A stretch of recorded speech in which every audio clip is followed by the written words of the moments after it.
The shovel struck something solid that wasn't rock. Jeremiah frowned, pushing aside the loose dirt with his hands. His fingers found smooth wood, aged and weathered but still intact.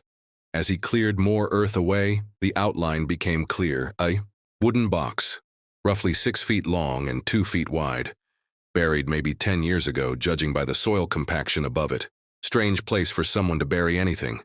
His ranch was isolated, 15 miles from the nearest neighbor, 30 from the town of Cedar Falls. In all his years here, he'd never found so much as an old horseshoe buried in his fields. Whatever was in this box, someone had gone to considerable trouble to hide it. Jeremiah climbed out of the hole and fetched his pry bar from the barn.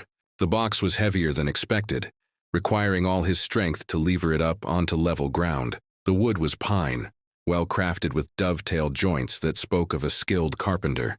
No markings, no name or date carved into the surface. Just smooth, weathered wood that had spent a decade waiting in the dark earth. The lid was secured with a simple latch, green with verdigris but still functional. Jeremiah hesitated, his hand hovering over the metal clasp. In his experience, things buried in secret places usually stayed buried for good reason, but curiosity had always been his weakness, the trait that had led him to this remote corner of Montana in the first place. The latch opened with a soft click. Inside the box, curled up like a sleeping child, was a girl. Jeremiah stumbled backward, his heart hammering against his ribs. The girl couldn't be more than 8 or 9 years old, with tangled auburn hair and clothes that belonged in a different century. A simple dress of blue cotton with tiny white flowers, high-buttoned shoes that had never seen mud, and a small locket around her neck. Her skin was pale as winter moonlight, her lips the color of faded roses. But she was breathing, not only breathing. As Jeremiah stared in shock, her eyelids fluttered, and she drew a deeper breath, like someone waking from a long sleep. Her eyes opened, revealing irises the color of spring violets, and she looked directly at him with an expression of profound sadness that belonged on a much older face. "Please," she whispered, her voice dry as autumn leaves, "don't let them find me." Jeremiah's rational mind screamed that this was impossible. People didn't survive being buried alive for days, let alone years. The girl should be dead, or at minimum suffering from exposure, dehydration, madness. Instead, she sat up in her wooden coffin with the careful movements of someone who had been lying still for a very long time, brushing dirt from her antique dress as if she'd simply awakened from an afternoon nap. "Who?" Jeremiah managed to croak. "Who's looking for you?" The girl, he decided to call her Violet for her remarkable eyes, turned her head toward the distant mountains, her expression growing fearful. "They know I'm awake now. They always know." She looked back at him with desperate urgency. "You have to hide me, please. I don't want to go back to the cold place." Before Jeremiah could ask what she meant, the sound of approaching horses echoed across the prairie. Not the lazy clip-clop of a single rider, but the thunder of multiple horses moving fast, coming from the direction of town. Violet's face went white, and she scrambled out of the box with surprising agility. "They're coming," she whispered. They felt me wake up. Jeremiah looked toward the dust cloud rising on the horizon. 4 riders, maybe 5, still a mile away but closing fast. His isolated ranch suddenly felt very exposed, very vulnerable. Whatever was happening here, whatever impossible situation he'd stumbled into, those riders weren't coming for a social visit. "The root cellar," he said, making a decision that felt both crazy and inevitable. "Behind the house. You can hide there until—" "No." Violet shook her head firmly. "Underground places call to them. They'll sense me there just like they sensed me in the box." She studied his face with those ancient-looking eyes. "Do you have somewhere high? Somewhere that touches the sky?" Jeremiah thought of his barn's hayloft, but that felt too obvious. Then he remembered the old windmill on the ridge behind his property, abandoned for years but still structurally sound. It was 40 feet tall and commanded a view of the entire valley. If someone was hunting Violet, they'd have to work to find her up there. "Can you climb?" he asked. Violet nodded. "I remember climbing from before." They ran toward the windmill, Violet keeping pace despite her antique shoes and long dress. As they climbed the iron ladder bolted to the windmill's side, Jeremiah found himself constantly glancing back at the approaching riders. They were closer now, close enough to see they wore dark clothing, and rode in the disciplined formation of men accustomed to working together. At the top of the windmill, Violet settled herself among the rusted gears and wooden blades, somehow making herself nearly invisible despite her pale skin and bright dress. "Thank you," she said simply. "You're risking a great deal for someone you just met. I've been alone on this ranch for 27 years. Jeremiah replied, surprised by his own honesty. "Maybe it's time I did something that mattered." The E.T. riders reached his property just as Jeremiah climbed down from the windmill. 5 men in black coats, their faces hard with the kind of purpose that came from years of hunting things most people couldn't imagine. Their leader was tall and gaunt, with silver hair and eyes like chips of winter ice. When he spoke, his voice carried the authority of someone accustomed to being obeyed without question. "Jeremiah Thorne," the man said, making Jeremiah's name sound like an accusation. "I am Mordecai Blackwood. We're looking for something that belongs to us." "Don't know anything about that," Jeremiah replied, leaning casually against his shovel as if he'd simply been working on his well. "Haven't seen anything unusual around here." Blackwood's cold eyes swept across the ranch, taking in the half-dug. "Well, the overturned earth, the wooden box sitting open and empty beside the hole. That box wasn't empty when you found it." It wasn't a question. Jeremiah felt his pulse quicken, but kept his expression neutral. "Found some old bones, probably a settler's child from way back. Gave them a proper burial up on the hill." He gestured toward the small cemetery where Margaret rested under a simple wooden cross. "Show me," Blackwood commanded. Jeremiah led the 5 men up the gentle slope to the cemetery, praying Violet would have the sense to stay hidden. The graveyard held only 3 markers: Margaret's cross and 2 smaller stones for the children they'd lost to winter fever before their 2nd birthdays. Jeremiah had added a fresh mound of earth beside Margaret's grave that morning, after finding the box but before opening it. Now he blessed his own paranoid caution. Blackwood dismounted and walked slowly around the fresh grave, his long coat trailing in the dust. He knelt and pressed his palm flat against the disturbed earth, closing his eyes in concentration. For a long moment, the only sound was wind through the dry grass and the distant cry of a hawk hunting in the valley below. "There are bones here," Blackwood said finally, opening his eyes. "But they're old bones. Ancient bones, not what we're seeking." One of his men, a younger fellow with nervous eyes and quick hands, stepped forward. "Maybe she's still nearby, Mr. Blackwood. Could be hiding in the house or the barn." "Search them," Blackwood ordered, "but be careful.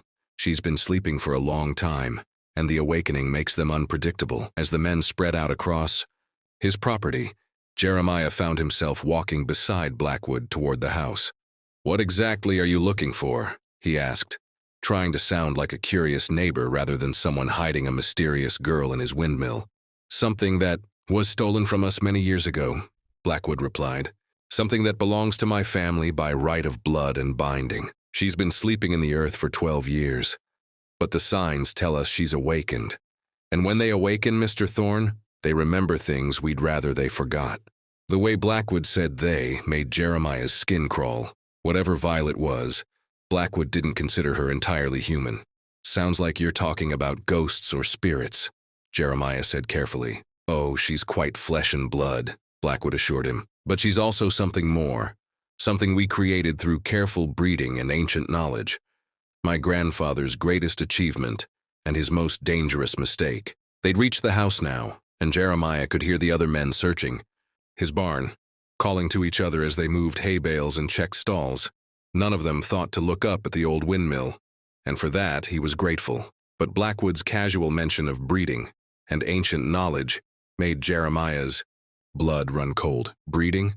he asked, though he wasn't sure he wanted to hear the answer. Blackwood's smile was winter cold and utterly without warmth. "The Blackwood family has practiced certain arts for over 2 centuries, Mr. Thorne. We've learned to preserve life far beyond its natural span, to enhance human capabilities in ways the outside world would find disturbing. The girl you found is the product of 5 generations of careful selection and enhancement. She is in many ways the perfect child. Perfect how?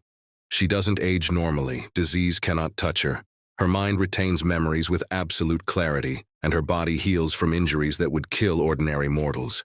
She is, quite literally, designed to be the ideal vessel for knowledge and power that must not be lost." Jeremiah felt sick. You're talking about a little girl like she's some kind of experiment, because that's exactly what she is, Blackwood replied matter-of-factly. Though the experiment went wrong, rather than becoming a willing repository for our family's accumulated wisdom, she developed an inconvenient conscience. She began asking questions about the source of our knowledge, about the prices we'd paid for our achievements. Eventually, she tried to run away. One of the searchers emerged from the barn, shaking his head. Nothing, Mr. Blackwood, no sign she was ever here. Blackwood nodded slowly, his cold gaze returning to Jeremiah. Perhaps we were mistaken about the location. The girl has always been clever about hiding. He mounted his horse with fluid grace. But she's awake now, and she can't stay hidden forever. When you see her, and you will see her, Mr. Thorne, remember that she belongs to us. Helping her will only prolong her suffering. What makes you so sure I'll see her? Because she's drawn to kind men, Blackwood replied. It's one of her more predictable weaknesses. She seeks out protectors, never understanding that protection is temporary while family is eternal. The 5 riders departed as quickly as they'd arrived, leaving only dust and the memory of cold eyes. Jeremiah waited until they were completely out of sight before climbing back up the windmill. He found Violet exactly where he'd left her, though. Tears had carved clean tracks through the dirt on her pale cheeks. You heard, he said. She nodded. I always hear more than people think I should. It's one of the enhancements they gave me.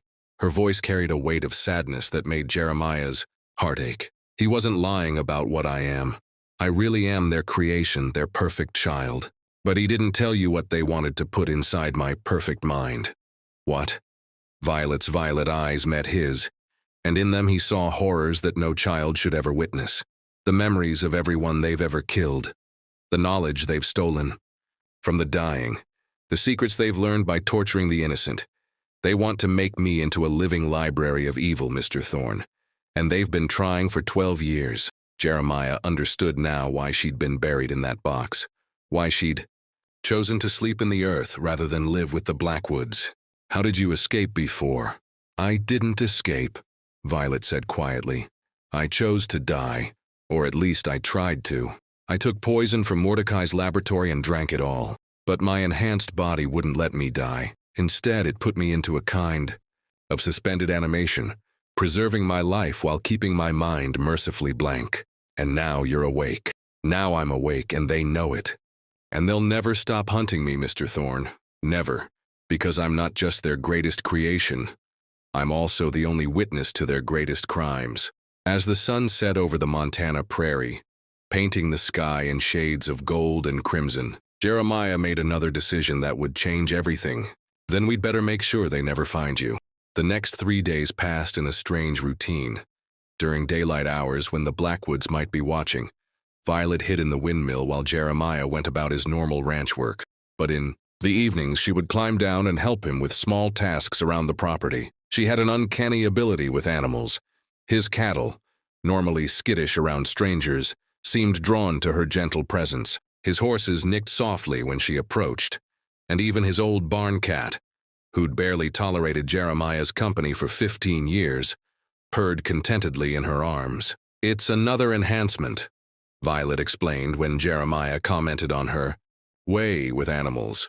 They wanted me to be able to communicate with all living things, to extract information from any source, but I've only ever used it to comfort creatures who were suffering. She was an odd child in many ways. Her formal speech patterns and careful manners belonged to an earlier century, yet she displayed knowledge about modern farming techniques that surprised Jeremiah.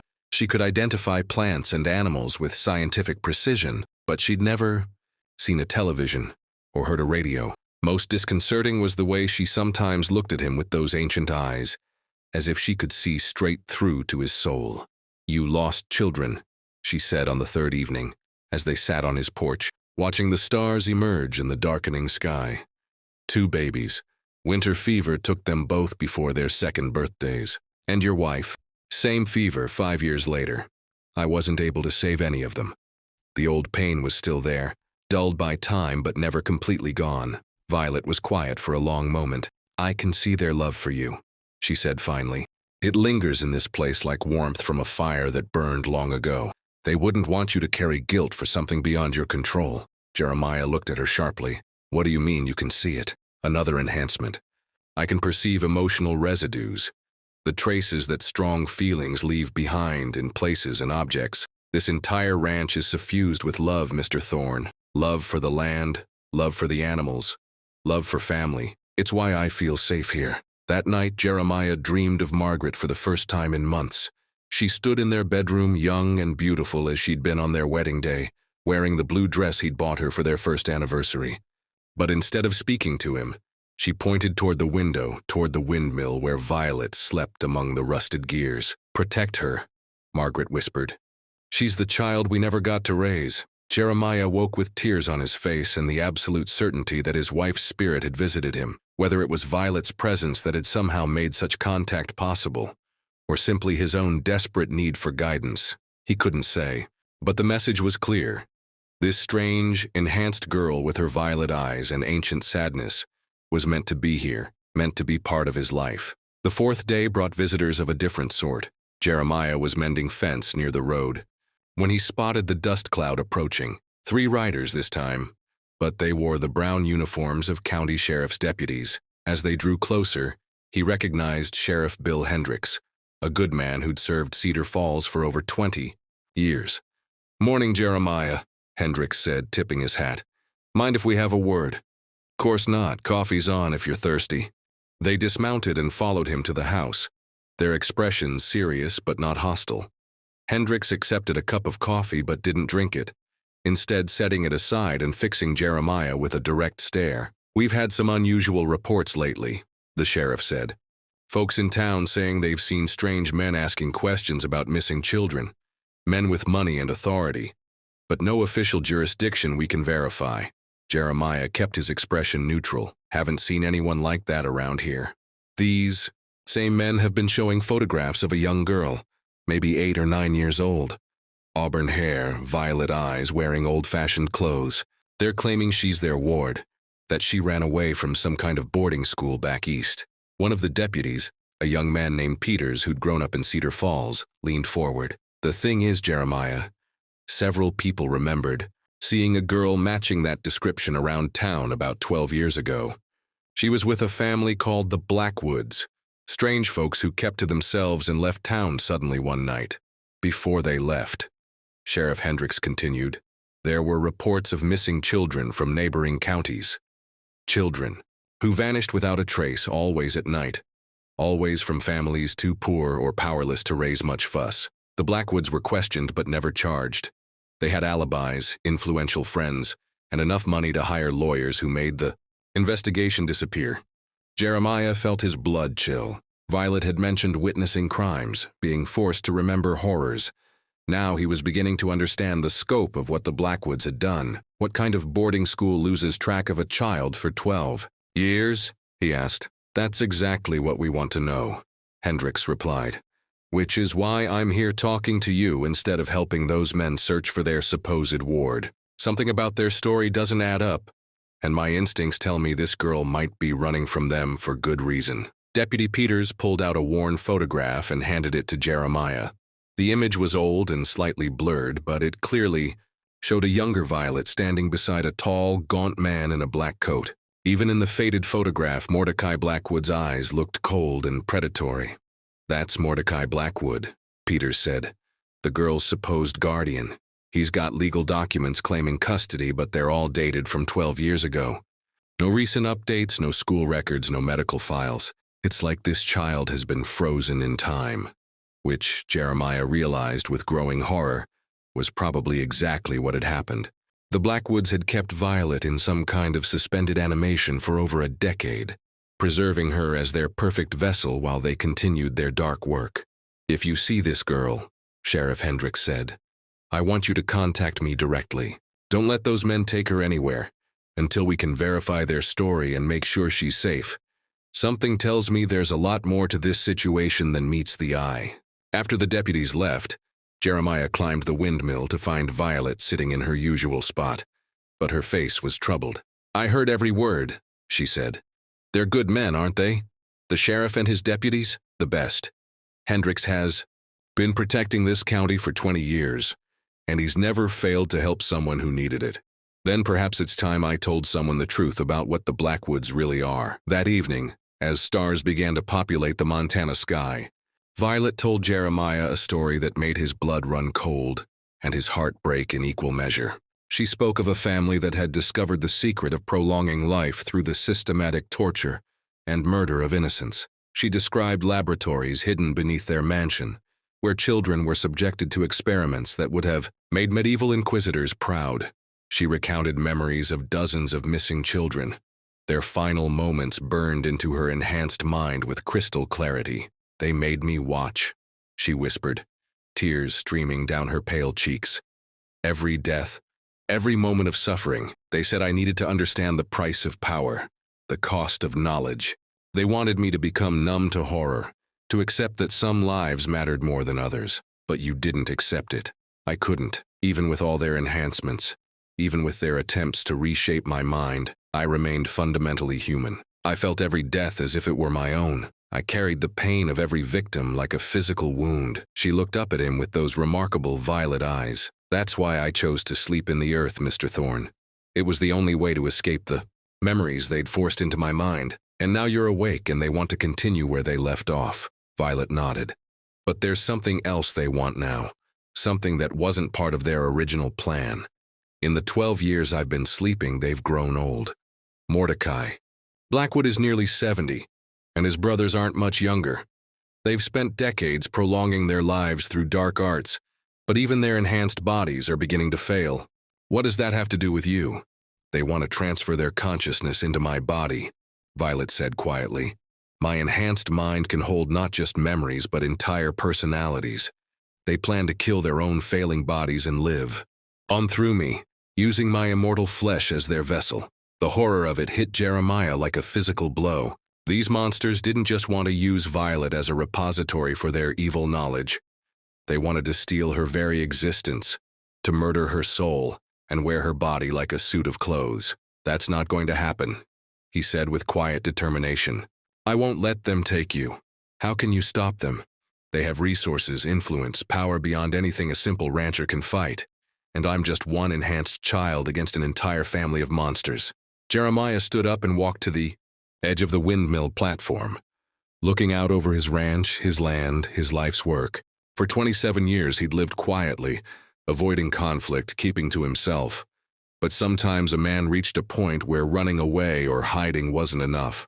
Sometimes a man had to stand and fight, not because he could win, but because it was the right thing to do. "You're not just one child," he said finally. "You're one child with a man who's got nothing left to lose and everything to protect. And you're not facing them alone." Below them, the lights of Cedar Falls twinkled in the distance, a small community of good people who'd shown by their actions that they valued justice over convenience. Sheriff Hendricks and his deputies were already suspicious of the Blackwoods' story. If they knew the full truth about what these monsters had done, what they planned to do. "Tomorrow," Jeremiah said, "we're going to town. It's time people knew what they're really dealing with." As if summoned by his words, the sound of approaching horses echoed across the prairie. But this time the riders weren't stopping at the ranch. They were surrounding it. Jeremiah counted at least a dozen torches moving through the darkness, forming a wide circle around his property. The Blackwoods had returned in force, and they weren't planning to leave empty-handed. "They know I'm here," Violet whispered, her face pale with terror. "They can sense me now that I'm fully awake. There's nowhere left to hide." From the darkness, below, Mordecai Blackwood's voice carried clearly across the still night air. "Jeremiah Thorne, you have something that belongs to us. Return her willingly, and we'll allow you to live. Refuse, and we'll take her from your corpse." Jeremiah looked at Violet, this strange, wonderful child who'd brought purpose back to his empty life. Margaret's words from his dream echoed in his mind. "She's the child we never got to raise." Whether by fate, divine intervention, or simple coincidence, Violet had been placed in his care, and he'd be damned if he'd let these monsters take her without a fight. "Stay here," he told Violet. "No matter what happens, don't come down until it's over." "Where are you going?" Jeremiah smiled grimly and began climbing down the windmill ladder. I'm going to have a conversation with some folks about the difference between right and wrong. As he reached the ground, torches began moving closer to his house, and Jeremiah Thorne prepared to face the longest night of his life.